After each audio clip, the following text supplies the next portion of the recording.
ವಿ4 ನ್ಯೂಸ್ಗೆ ಸ್ವಾಗತ ಹೇಳ್ತಾ ಇದ್ದೇನೆ. ಕಥೆ ಕಾರಣ ಎಲ್ಲಿಗೆ ಬಂತು? ಯೋಗ ಯೋಗ.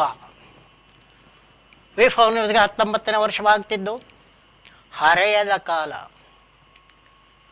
ಹರೆಯದಲ್ಲಿ ಹೆಣ್ಣಿಗೆ ಮೊಲೆ ಬರುವಾಗ ನೆಲ ಕಾಣುವುದಿಲ್ಲಂತೆ, ಗಂಡಿಗೆ ಮೀಸೆ ಮೂಡುವಾಗ ನೆಲ ಕಾಣುವುದಿಲ್ಲಂತೆ. ಆದರೆ ವಿ4 ನ್ಯೂಸ್ ಸಮತೋಲನದಿಂದ, ಸಮತ್ವ ದೃಷ್ಟಿಯಿಂದ ಸಮಾನವಾಗಿ ಎಲ್ಲ ಸುದ್ದಿಗಳನ್ನು ನೋಡುತ್ತಾ ಮುಂದೆ ಕೂಡ ಸತ್ಯದ ದಾರಿಯಲ್ಲಿ ಸಮತೋಲನದಲ್ಲಿ ಮುನ್ನಡೆಯುವುದರೊಂದಿಗೆ ಹೆಜ್ಜೆ ಇಡುವುದರಲ್ಲಿ ಯಾವುದೇ ಅನುಮಾನವನ್ನು ಯಾರೂ ಇಟ್ಟುಕೊಳ್ಳಬೇಕಾದ ಅಗತ್ಯವಿಲ್ಲ ಎಂದು ಹೇಳುತ್ತಾ, ಯೋಗವೆಂದರೆ ಯೋಗ ದಿನ ಮತ್ತು ವಿ4 ನ್ಯೂಸ್ನ 19 ಒಟ್ಟಿಗೆ ಬಂದಿರುವುದು. ಈ ಯೋಗ ಅನ್ನುವಂಥ ಶಬ್ದವು ಜೋಗ ಅನ್ನುವಂಥ ಮೂಲ ಶಬ್ದದಿಂದ ಒಡೆದು ಬಂದುದಾಗಿದೆ. ಈ ಜೋಗ ಅನ್ನುವಂಥದ್ದು ಹಿಂದಿನ ಕಾಲದಲ್ಲಿ ತಪಸ್ವಿಗಳು ಏಕಪ್ರಕಾರವಾಗಿ ಧ್ಯಾನದಲ್ಲಿರುವುದು ಮೈಮರೆತು ಕೂರುವುದಕ್ಕೆ ಹೇಳ್ತಾ ಇದ್ರು. ಅವರೇ ಮುಂದೆ ಜೋಗಿಗಳಾದರು. ಜೈನ ಮತ್ತು ಬೌದ್ಧ ಧರ್ಮದಲ್ಲಿ ಈ ಯೋಗ ಕೂತ್ಕೊಳ್ಳುವ ಇದ್ದಿದ್ದು ಮುಂದಿನ ದಿನಗಳಲ್ಲಿ ಜೋಗಿಗಳಿಂದ ಅದು ಉನ್ನತಿಯನ್ನು ಕಂಡಿದೆ. ಆದರೆ ಜಗತ್ತಿನ ಎಲ್ಲ ಪ್ರಾಣಿಗಳು ಕೂಡ ಒಂದಲ್ಲ ಒಂದು ರೀತಿಯಲ್ಲಿ ಯೋಗವನ್ನು ಮಾಡ್ತಾರೆ. ನಿಮ್ಮ ಮನೆಯ ನಾಯಿಯನ್ನು ನೋಡಿ, ಅದು ಮಲಗಿರುತ್ತದೆ, ಏಳುವಾಗ ಸೀದೆ ಏಳುವುದಿಲ್ಲ. ಮುಂಗಾಲನ್ನು ಮುಂದಕ್ಕೆ ಚಾಚಿ ಹಿಂಗಾಲನ್ನು ಹಿಂದಕ್ಕೆ ನೂಕಿ ಯೋಗಬದ್ಧವಾಗಿ ಮೇಲೆ ಹೇಳ್ತದೆ. ಜಗತ್ತಿನ ಪ್ರಾಣಿ ಪಕ್ಷಿಗಳಲ್ಲಿ ಅತಿಯಾದ ಯೋಗನಿಷ್ಠ ಪಕ್ಷಿ ಎಂದರೆ ಬಕಪಕ್ಷಿ, ಕೊಕ್ಕರೆ ಪಕ್ಷಿ. ಈ ಬಕಪಕ್ಷಿಯು ಒಂಟಿ ಕಾಲಿನಲ್ಲಿ ನಿಂತು ಗಂಟೆಗಟ್ಟಲೆ ಕಾಲ ಒಂದು ಮೀನಿಗಾಗಿ ಯಾವುದೇ ಸದ್ದಾಗದಂತೆ ಕಾದು ನಿಂತಿರ್ತದೆ. ಈ ಯೋಗವನ್ನು ಮೀರಿಸುವ ಯೋಗಪಟುಗಳು ಜಗತ್ತಿನಲ್ಲಿ ಒಬ್ಬರೂ ಇಲ್ಲ. ಯೋಗದ ಕತೆ ಈ ರೀತಿ ನಡೆದರೆ ಭಾರತದ ರಾಜಕೀಯದಲ್ಲಿ ಬಹುಸಂಖ್ಯಾತರಕ್ಕಿಂತ ಬಹುಜನ ಬಹುತ್ವಕ್ಕೆ ಹೆಚ್ಚಿನ ಮನ್ನಣೆ ಸಿಕ್ಕಿರುವುದು ಸಮೀಕ್ಷೆಗಳಿಂದ ತಿಳಿದು ಬಂದಿದೆ. ಏನಪ್ಪ ಸಮೀಕ್ಷೆ ಇದು? ಯಾವುದಪ್ಪ ಸಮೀಕ್ಷೆ ಇದು?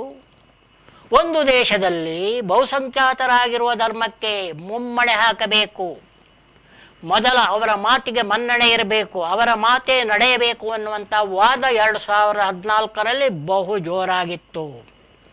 ಆದರೆ ಈ ಮಾತಿಗೆ ಸಿಕ್ಕ ಮಹತ್ವ ಸಮೀಕ್ಷೆಯಲ್ಲಿ ಕಡಿಮೆಯಾಗುತ್ತಾ ಬಂದಿದೆ. ಎಷ್ಟು ಕಡಿಮೆಯಾಗಿದೆ? 2014ರಲ್ಲಿ ಒಂದು ದೇಶದ ಬಹುಸಂಖ್ಯಾತ ಧರ್ಮದವರಿಗೆ ಹೆಚ್ಚಿನ ಮಣೆ ಬೇಕು, ಮಾತಿಗೆ ಮನ್ನಣೆ ಬೇಕು ಎನ್ನುವುದಕ್ಕೆ 2014ರಲ್ಲಿ 40% ಜನ ಬೆಂಬಲ ವ್ಯಕ್ತಪಡಿಸಿದ್ದರು. 2019ರಲ್ಲಿ ಈ ಬೆಂಬಲವು 29%ಕ್ಕೆ ಇಳಿದಿತ್ತು.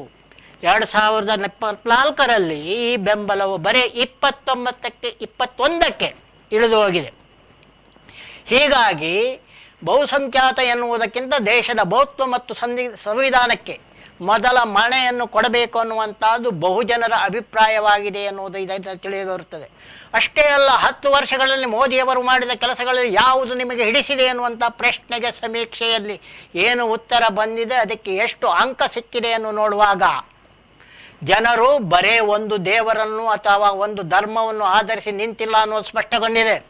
ಮೋದಿಯವರು ಮಾಡಿದ ಕೆಲಸಗಳಲ್ಲಿ ರಾಮ ಮಂದಿರ ನಿರ್ಮಾಣ ನಮಗೆ ಬಹಳ ಇಷ್ಟವಾಗಿದೆ ಅಂತ ಬಹಳಷ್ಟು ಜನ ಹೇಳಿದ್ದಾರೆ. ಆದರೆ ಅದನ್ನು ಬಹುವಾಗಿ ಒಪ್ಪಿಕೊಂಡವರು ಬರೀ 22% ಜನ. ಭಾರತದ 22% ಜನ ಮಾತ್ರ ಅದಕ್ಕೆ ತಮ್ಮ ಬೆಂಬಲವನ್ನು ಸೂಚಿಸಿದ್ದಾರೆ.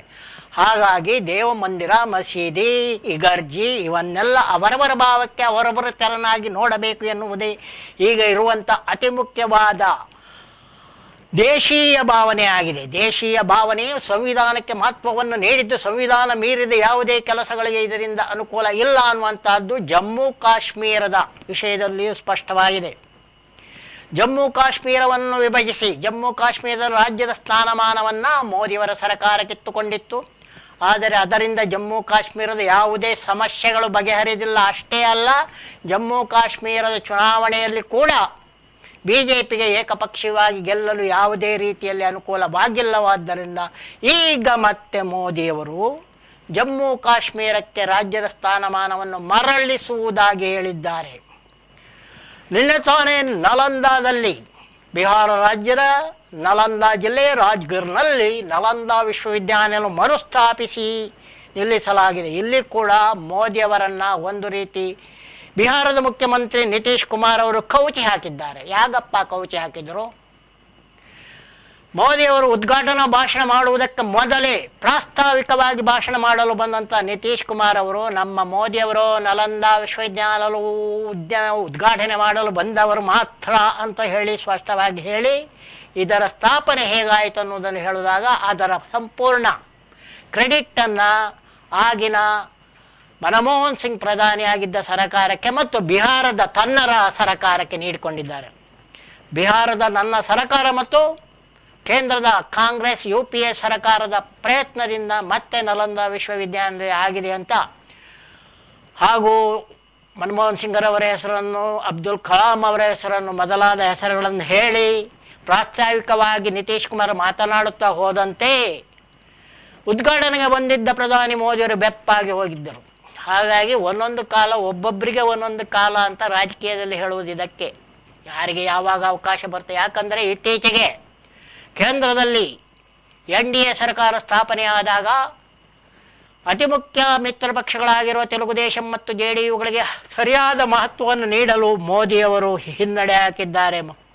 ಆದರೆ ಅದಕ್ಕೆ ಇವಾಗ ನಿತೀಶ್ ಕುಮಾರ್ ಅವರು ತಮ್ಮ ಮಾತಿನ ಮೂಲಕ ಮೋದಿಯವರಿಗೆ ಚಾಟಿ ಬೀಸಿದ್ದಾರೆ ಅಂತ ಹೇಳಬಹುದು. ಇದರ ನಡುವೆ ಜೂನ್ 26ರಂದು ಅಂದರೆ ಸೋಮವಾರ ತಾನೇ ಲೋಕಸಭೆ ಅಧಿವೇಶನ ಆರಂಭವಾಗ್ತದೆ. ಲೋಕಸಭಾ ಅಧಿವೇಶನವಲ್ಲ, ಲೋಕಸಭೆ ಅಧಿವೇಶನ ಜೂನ್ 28ರಂದು ಆರಂಭವಾಗಲಿದ್ದು 26ರಂದು ಲೋಕಸಭೆಯ ಎಲ್ಲ ಹೊಸ ಸಂಸದರ 18ನೇ ಲೋಕಸಭೆಗೆ ಆಯ್ಕೆ ಆಗಿರುವಂಥ ಎಲ್ಲ ಹೊಸ ಸಂಸದರ ಪ್ರಮಾಣ ವಚನ ಸ್ವೀಕಾರ ನಡೆಯುತ್ತದೆ. ಅದಕ್ಕೆ ರಾಷ್ಟ್ರಪತಿಯಾಗಿರುವಂಥ ದ್ರೌಪದಿ ಮುರ್ಮು ಅವರು ಅವರ ಒಡಿಸ್ಸಾ ರಾಜ್ಯದವರೇ ಆಗಿರುವಂಥ ಭರ್ತೃಹರಿ ಅವರನ್ನು ಹಂಗಾಮಿ ಸ್ಪೀಕರ್ ಆಗಿ ನೇಮಿಸಿದ್ದಾರೆ. ಹಂಗಾಮಿ ಸ್ಪೀಕರ್ ಅವರಿಗೆ 2 ದಿನಗಳ ಕಾಲಾವಕಾಶವಿದೆ. 2 ದಿನದಲ್ಲಿ ಅವರು ಹೊಸ ಸಂಸದರಿಗೆ ಪ್ರಮಾಣ ವಚನ ಬೋಧಿಸುವುದು ಹಾಗೂ ಹೊಸ ಕಾಯಂ ಸ್ಪೀಕರ್ ಚುನಾವಣೆಗೆ ಬೇಕಾದ ಎಲ್ಲ ಅವಕಾಶವನ್ನು ಅವರು ಮಾಡಿಕೊಡ್ತಾರೆ. ಭರ್ತೃಹರಿ ಅವರು 2 ತಿಂಗಳ ಹಿಂದೆ ಬಿಜು ಜನತಾದಳದಲ್ಲಿ ಇದ್ದವರು ಚುನಾವಣೆಗೆ 1 ತಿಂಗಳು ಮೊದಲು BJP ಸೇರಿ ಈಗ ಮತ್ತೆ ಸಂಸದರಾಗಿದ್ದಾರೆ. ಈಗ ಹಂಗಾಮಿ ಸ್ಪೀಕರ್ ಆಗಿ ರಾಷ್ಟ್ರಪತಿ ದ್ರೌಪದಿ ಮುರ್ಮು ಅವರಿಂದ ನೇಮಕಗೊಂಡಿದ್ದಾರೆ. ಮುರ್ಮು ಅವರು ಮತ್ತು ಭರ್ತೃಹರಿ ಅವರು ಒಂದೇ ರಾಜ್ಯಕ್ಕೆ ಒಡಿಸ್ಸಾಕ್ಕೆ ಸೇರಿದವರು ಎನ್ನುವುದು ಕೂಡ ಉಲ್ಲೇಖಾರ್ಹವಾದ ವಿಷಯವಾಗಿದೆ. ಇದರ ನಡುವೆ ನೀಟ್ ಬಗೆಗೆ ಜಗತ್ತಿನಾದ್ಯಂತ ದೇಶಾದ್ಯಂತ ಗಲಾಟೆ ನಡೀತಾ ಇದೆ. ನೀಟ್ ಪ್ರಶ್ನೆ ಪತ್ರಿಕೆ ಲೀಕ್ ಮಾಡಿ ಕೆಲವು ವಿದ್ಯಾರ್ಥಿಗಳಿಗೆ ಅನುಕೂಲ ಮಾಡಿ ಕೊಡುವುದರಲ್ಲಿ BJP ಮಗ್ನವಾಗಿದೆ ಎಂದು ಪ್ರತಿಪಕ್ಷಗಳು ಆರೋಪಿಸಿದರೆ BJPಯ ಕೆಲವರು ಇದಕ್ಕೆ NDA UPA ಅಂಗಪಕ್ಷಗಳೇ ಕಾರಣ, ಇಂಡಿಯಾ ಮೈತ್ರಿಕೂಟದವರೇ ಕಾರಣ ಅಂತ ಹೇಳಿದ್ದಾರೆ. ಮುಖ್ಯವಾಗಿ ಬಿಹಾರದ ಉಪಮುಖ್ಯಮಂತ್ರಿ BJPಯ ವಿಜಯ್ ಸಿನ್ಹಾ ಅವರು RJDಯ ಹಿಂದೆ ಉಪಮುಖ್ಯಮಂತ್ರಿ ಆಗಿದ್ದ ತೇಜಸ್ವಿ ಯಾದವರ ಸಹಾಯಕರು ಪ್ರಶ್ನೆ ಪತ್ರಿಕೆ ಲೀಕ್ ಮಾಡುವಲ್ಲಿ ಸಹಾಯ ಮಾಡಿದ್ದಾರೆ ಅಂತ ಹೇಳಿದರು. ಆದರೆ ಹೆಚ್ಚಿನವರ ಬಟ್ಟು BJP ಹತ್ರ ಇದ್ದು BJP ಅಧಿಕಾರದಲ್ಲಿರುವ ರಾಜ್ಯಗಳಲ್ಲಿ ಮಾತ್ರ ಪ್ರಶ್ನೆ ಪತ್ರಿಕೆ ಲೀಕ್ ಆಗಿದ್ದು ಅಲ್ಲಿಯ ಕೆಲವು ಮುಂದುವರಿದ ಜನರಿಗೆ ನೇರವಾಗಿ ವೈದ್ಯಕೀಯ ಸೀಟ್ ಕೊಡಿಸಲು ಹುನ್ನಾರ ನಡೆಸಲಾಗಿದೆ ಅಂತ. ಈ ನಡುವೆ ಶಿಕ್ಷಣ ಮಂತ್ರಿಗಳು, ಕೇಂದ್ರ ಸರ್ಕಾರದ ಶಿಕ್ಷಣ ಮಂತ್ರಿ ಯಾವುದೇ ಕಾರಣಕ್ಕೂ ನೀಟ್ ಪರೀಕ್ಷೆ ನಿಲ್ಲಿಸುವುದೇ ಉಳಿತು ಅನ್ನುವಂಥ ಮಾತು. ಆದರೆ ಸುಪ್ರೀಂ ಕೋರ್ಟ್ ಕೇಂದ್ರ ಸರ್ಕಾರಕ್ಕೆ ನೋಟಿಸ್ ನೀಡಿದೆ. NAT ಏನಿದೆ, national testing academy, NTA national testing academy, ನೀವು ಸರಿಯಾದ ರೀತಿಯಲ್ಲಿ ಇದಕ್ಕೆ ಉತ್ತರವನ್ನು ಕೊಡಿ. ಯಾವುದೇ ರೀತಿಯಲ್ಲಿ ವಿದ್ಯಾರ್ಥಿಗಳಂತೂ ಸಂಪೂರ್ಣವಾಗಿ ನೀಟ್ ಪರೀಕ್ಷೆ ಫಲಿತಾಂಶವನ್ನು ರದ್ದುಪಡಿಸುವಂತೆ ಕೋರಿದ್ದಾರೆ. ಈ ನಿಟ್ಟಿನಲ್ಲಿ ಮುಂದುವರಿದು ನೋಡುವಾಗ ಕರ್ನಾಟಕದಲ್ಲಿ ಏನಪ್ಪ ಆಗಿದೆ ಅಂದರೆ, ಹಿಂದೆ 6 ಜನರನ್ನು ರೇಣುಕಾಸ್ವಾಮಿ ಕೊಲೆ ಪ್ರಕರಣದಲ್ಲಿ ನ್ಯಾಯಾಂಗ ಬಂಧನಕ್ಕೆ ಒಪ್ಪಿಸಲಾಯಿತು. ನಿನ್ನೆ ಪ್ರಮುಖ ಆರೋಪಿ ಪವಿತ್ರ ಗೌಡ ಸಹಿತ 7 ಜನರನ್ನು ನ್ಯಾಯಾಂಗ ಬಂಧನಕ್ಕೆ ಒಪ್ಪಿಸಿ ಜೈಲಿಗೆ ಕಳುಹಿಸಲಾಗಿದೆ. ಪವಿತ್ರ ಗೌಡ ಬಗ್ಗೆ ಪೊಲೀಸರು ಏನು ಹೇಳಿದ್ದಾರಪ್ಪ ಅಂತ ಹೇಳಿದರೆ, ಪವಿತ್ರ ಗೌಡ ಕೊಲೆಯನ್ನು ಪ್ರಚೋದಿಸಿದಂಥ ಮೊದಲ ಆರೋಪಿ, ಕೊಲೆ ಮಾಡೋದಕ್ಕೆ ಪ್ರಚೋದನೆಯೇ ಪವಿತ್ರ ಗೌಡ ಅಂತ ಪೊಲೀಸರು ಹೇಳಿದರು. ಇನ್ನುಳಿದಂತೆ 5 ಜನರನ್ನು, ದರ್ಶನ್ ಸಹಿತ 5 ಜನರನ್ನು ಪೊಲೀಸ್ ಕಸ್ಟಡಿಗೆ ತೆಗೆದುಕೊಳ್ಳಲಾಗಿದೆ. ಮುಂದಿನ ದಿನಗಳಲ್ಲಿ ಯಾರ್ಯಾರು ಯಾವ್ಯಾವ ಕಸ್ಟಡಿಯಲ್ಲಿ ಇರ್ತಾರೆ ಅಂತ ಹೇಳಲಿಕ್ಕೆ ಬರುವುದಿಲ್ಲ. ಸದ್ಯಕ್ಕಂತೂ ನೀವು ನಿಮ್ಮ ಕಸ್ಟಡಿಯಲ್ಲಿ ಇರಿ ಅಂತ ಹೇಳುತ್ತಾ ಕತೆ ಕಾರಣಕ್ಕೆ ಹೇಳ್ತಾ ಇದ್ದೇನೆ ವಿರಾಮ. ನೋಡ್ತಾ ಇರಿ V4 ನ್ಯೂಸ್ ಹಾಗೂ ತಾವೆಲ್ಲ ನಮ್ಮ ಯೂಟ್ಯೂಬ್ ಚಾನಲ್ಗೆ ಸದಸ್ಯರಾಗಿ ಎಂದು ಹೇಳುತ್ತಾ ತಮಗೆಲ್ಲ ಮಾಡ್ತಾ ಇದ್ದೇನೆ ಒಂದು ದೊಡ್ಡ ಸಲಾಂ.